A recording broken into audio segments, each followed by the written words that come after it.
ఈ మధ్యన తరచుగా వింటున్న పదాల్లో పీసీఓడి అన్న వర్డ్ చాలా కామన్‌గా వింటూనే ఉన్నారు. అమ్మాయిలలో ఎస్పెషల్లీ ప్రెగ్నెంట్ అవ్వాల్సిన వయసులో ఉన్న లేడీస్ ప్రెగ్నెన్సీ రావట్లేదు అనేసి ఎందుకని ఇన్వెస్టిగేట్ చేసుకుంటే గనుక సగం మందికి కనపడే కారణం పీసీఓడి ఆర్ పీసీఓఎస్. అసలు పీసీఓడి అంటే గనుక మన ఓవరీస్ అంటే మన అండాశయం దగ్గర చిన్న చిన్న నీటి బుడగల్లాగా ఫామ్ అవటం దాని ఎడ్జెస్ మీదకి. దాంతో పాటు నెలసరి సరిగా రాకపోవటము అండ్ కొంతమందికి ఒబేసిటీ ఊబకాయం పెరగటం, మొటిమలు రావటము, అన్వాంటెడ్ హెయిర్ అవాంఛనీయమైన రోమాలు పెరగటము, ఇటువంటి సిమ్టమ్స్ ఉన్న వాటిని పీసీఓడి అనేసి అంటారు. పీసీఓడి ఎందుకు వస్తుంది? మనకి పీసీఓడి రావడానికి అనేక కారణాలు ఉండొచ్చు. వంశపారపర్యంగా రావచ్చు. అమ్మకి కానీ మేనత్తలకి కానీ ఇంట్లో ఎవరికైనా ఇటువంటి గైనిక్ ఇష్యూస్ ఉంటే కనుక పీసీఓడి వచ్చే ఛాన్సెస్ ఎక్కువ ఉంటాయి. మన ఈ మధ్యన తరచుగా చూస్తున్నది లైఫ్ స్టైల్లో చాలా చేంజెస్. అంతకుముందు మార్నింగ్ స్కూల్కి వెళ్ళారు, అమ్మాయిలు ఇంటికి వచ్చేసారు 5 o'clock అంటే సరిపోయింది. ఇప్పుడు కాంపిటేటివ్ వరల్డ్లో ప్రతి వాళ్ళు పొద్దున్న లేచినప్పటి నుంచి పరిగెత్తునే ఉన్నారు. నైట్ నిద్రలు ఉండట్లేదు. మన సర్కాడియన్ రిథమ్ కంప్లీట్గా డిస్టర్బ్ అయ్యి ఉంది. సో లైఫ్ స్టైల్లో ఒక చేంజెస్, స్ట్రెస్ తీసుకోవటం. మూడోది మనం తినే ఆహారం. ఈ మధ్యన తరచుగా చూస్తుంటాం మైదా బేస్డ్ ప్రోడక్ట్స్ ఎక్కువ తీసుకోవటం, బజారు వస్తువులు ఎక్కువ తీసుకోవటం, ఏ హోటల్కి వెళ్ళినా కూడా నిండిపోయి ఉండటం. సో వీటి వల్ల బరువు పెరుగుతున్నారు. బరువు పెరగటం వల్ల కూడా మనకి పీసీఓడి ఛాన్సెస్ ఎక్కువ వచ్చే అవకాశాలు ఉంటాయి. ఇంకొకటి కాన్స్టెంట్గా మన బాడీలో ఇన్ఫ్లమేషన్స్ ఉండటం వల్ల దానికి కూడా ఒక కారణం ఉంటుంది పీసీఓడి రావడానికి.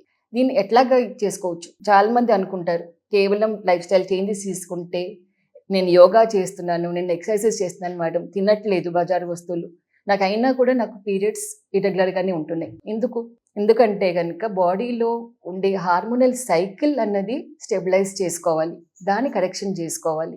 మన బాడీ అండాశయంలో 2 హార్మోన్స్ ఉత్పత్తి అవుతాయి, ఈస్ట్రోజన్, ప్రొజెస్ట్రాన్. వీటిని రెగ్యులేట్ చేయడానికి బ్రెయిన్ నుంచి మళ్ళీ మన థైరాయిడ్ గ్లాండ్ నుంచి అన్ని రకాల హార్మోన్స్ దాని మీదకి రెగ్యులేట్ చేస్తూ ఉంటాయి. వీటి యొక్క ఇంబ్యాలెన్స్ని కరెక్ట్ చేసుకోకుండా కేవలం మనం లైఫ్ స్టైల్ చేంజెస్ తీసుకుని వచ్చినా, మనం యోగాలు చేస్తున్నా, ఏం చేస్తున్నా కూడా కంప్లీట్గా పీసీఓడి ప్రాబ్లం అన్నది తగ్గదు. ఇంకొకటి నిద్ర సరిగా లేకపోవటం. మనం చాలా మంది చూస్తున్నాం ఈ మధ్యన మొబైల్ ఫోన్స్, టీవీలు పెట్టుకుని రాత్రి 11, 12 వరకు లేదా నైట్ డ్యూటీస్ ఎక్కువ చేసుకుంటూ ఉండటం. మన ఒక్కసారి సరికటిన రిథమ్ని సరిగా చేసుకోకుండా, సరైన ఆహారం సరిగా తీసుకోకుండా, కేవలం ఎక్సర్సైజెస్ వల్ల మన పీసీఓడి తగ్గదు ప్రాబ్లం. పీసీఓడి అండ్ పీసీఓఎస్ వల్ల అసలు 2 ఒకటేనా కాదా అనేది కూడా చాలా మంది ఆడవాళ్ళు రెండింటిని ఒకటేలాగా వాడుతుంటారు. నాకు పీసీఓడి ఉంది అనేసి, పీసీఓఎస్ ఉంది అనేసి. బట్ రెండిట్లోనూ కొంచెం డిఫరెన్సెస్ ఉన్నాయి. రెండిట్లోనూ సిస్ట్ల ఫార్మేషన్, నీటి బొడుగుల ఫార్మేషన్ చాలా కామన్ ఉండొచ్చు. కానీ పీసీఓఎస్ ఇంకా కొంచెం గంభీరమైన సమస్య.